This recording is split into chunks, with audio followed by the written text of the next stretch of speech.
देश के श्रद्धेय प्रधानमंत्री आदरणीय नरेंद्र मोदी जी यहां इस कार्यक्रम में उपस्थित दरभंगा के माननीय सांसद गोपाल जी ठाकुर जी, बिहार सरकार के माननीय मंत्री जल संसाधन विभाग तथा जनता दल यूनाइटेड के राष्ट्रीय महासचिव श्री संजय झा जी, झंझारपुर के माननीय सांसद श्री रामप्रीत मंडल जी, मधुबनी के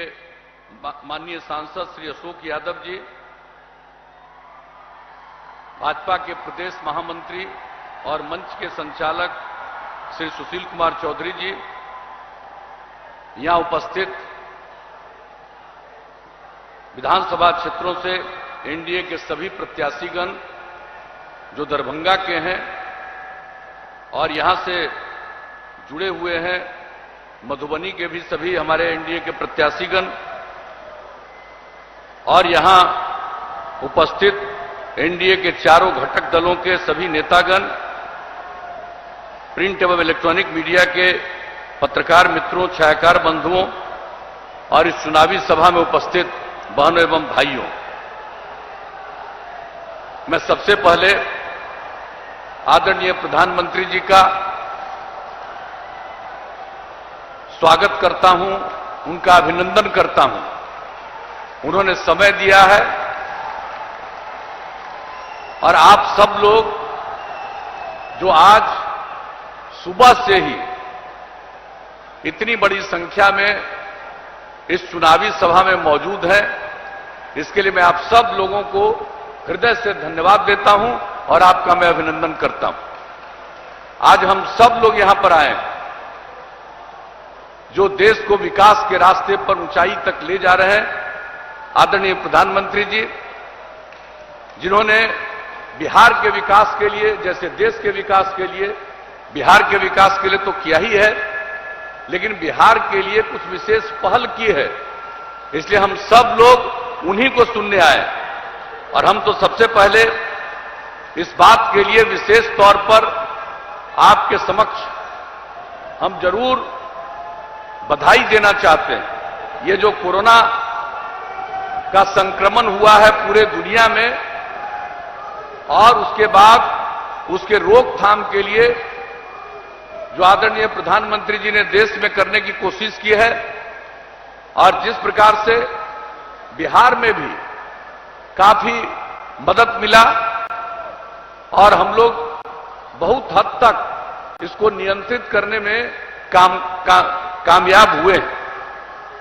और इसके लिए रिकवरी रेट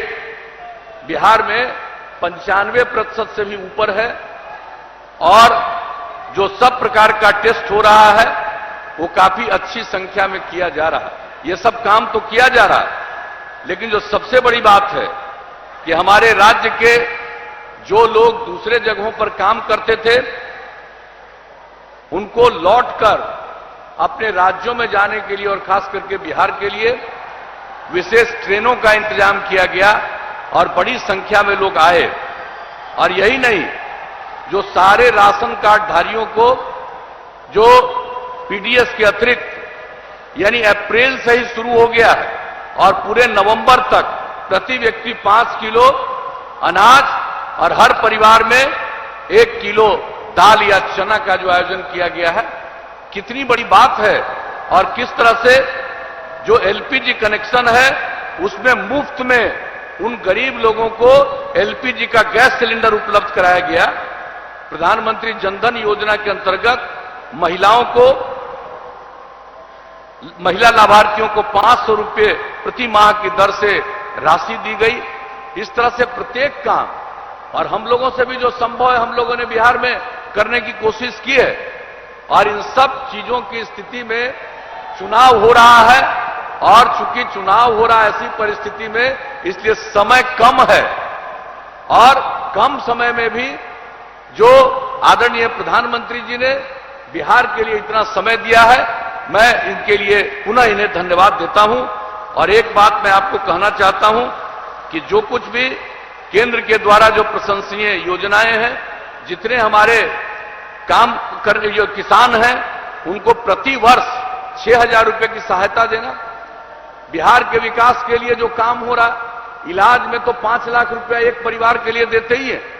लेकिन इसके अलावे जो बिहार के लिए खास तौर से विकास का काम, और जिस प्रकार से सिर्फ सड़कों के लिए और पुलों के लिए 50,000 करोड़ रुपए से ज्यादा का प्रावधान किया है, प्रत्येक क्षेत्र में, अनेक क्षेत्रों में जो योजना चलाई गई है, और 8 नए मेडिकल कॉलेज की स्थापना, और दरभंगा के लिए तो मैं आदरणीय प्रधानमंत्री जी को विशेष तौर पर धन्यवाद देता हूं कि आपने दरभंगा में एम्स की स्थापना का निर्णय ले लिया, और यह हम लोगों की इच्छा थी। पटना में एम्स बन गया, और बिहार का मेडिकल कॉलेज पटना के बाद सबसे पहले का है दरभंगा, और यहां पर एम्स बना, यह बहुत बनने वाला है, यह बहुत ही प्रसन्नता की बात है। और किस तरह से एयरपोर्ट का काम चल रहा है, अब आप समझ लीजिए, दरभंगा में जो सिविल एयरपोर्ट होगा, आप जान लीजिए कितनी बड़ी संख्या में, मुझको तो पूरा भरोसा है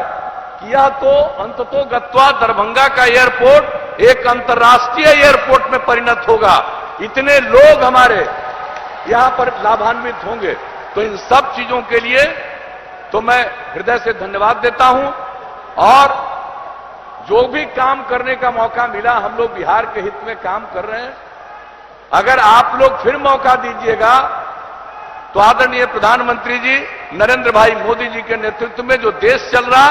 हम लोग बिहार को भी तरक्की के रास्ते पर ले जाते रहेंगे, और केंद्र का जो सहयोग और आप सब लोगों का एक दूसरे के साथ मिलजुल कर प्रेम और भाईचारे के साथ जो बिहार में काम करने की कोशिश की, महिलाओं को जिस तरह से हम लोगों ने जागृत किया, सबको मिलाकर के